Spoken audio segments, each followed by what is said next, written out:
নমস্কাৰ, মই ইউটিউব চেনেললৈ স্বাগতম জনাইছোঁ আৰু সেয়া জনাইছোঁ। আজিৰ ভিডিঅ'টোত জনাব বিচাৰোঁ যে বাহ্যিক আটাইতকৈ ধনী কোনে হ'ব পাৰে। অকণমান বিশ্লেষণ কৰিব বিচাৰোঁ। মনত কিন্তু কোনো দুখ নাপাব। আজি পৃথিৱীত বাহ্যিক ধনী একমাত্ৰ হ'ব পাৰে চতুৰ চালাকি, আনক অন্যায় কৰে, ঠগ প্ৰবঞ্চনা কৰে, এইসকলেহে আটাইতকৈ ধনী হ'ব পাৰে।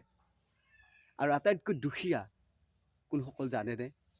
যিয়ে ভাবে মই যদি অন্যায় কৰোঁ এটা হিচাপ ভগৱানে ল'ব আৰু মই কাকো অন্যায় কৰিব নোৱাৰি।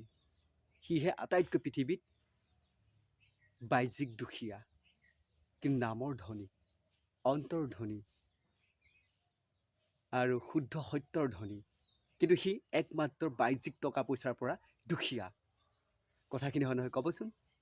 গতিকে আপোনালোকক কথাখিনি ক'লোঁ, এই পৃথিৱীত আটাইতকৈ বাহ্যিক ধনী, চালাকি আৰু চতুৰ আৰু পৰ অন্যায়, ঠগ প্ৰবঞ্চনা এইসকল।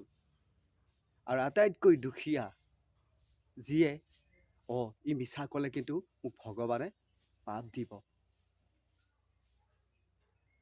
আজি আছোঁ কালি নাই। যেতিয়া এই কথাখিনি তেওঁ অন্তৰত সোমাই গ'ল বা বুজি পালে, সেই জ্ঞানটো উপলব্ধি কৰিলে, তেতিয়াহ'লে সি বাহ্যিক একেবাৰে দুখীয়া। সেই বুলি আকৌ ভিক্ষাৰী নহয় দেই।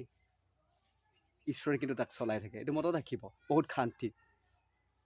সেই বুলি আকৌ চিগা চোলা নাখাই নবৈ নাথাকে। সি পাৰিলে নিজেও খায়, 10জনকো কিবা এটা হ'লেও খুৱায় আৰু সহায় কৰে। আপোনালোকৰ মতামতখিনি জনাব, কথাখিনি ক'লোঁ। আৰু মনত একেবাৰে দুখ নাপাব।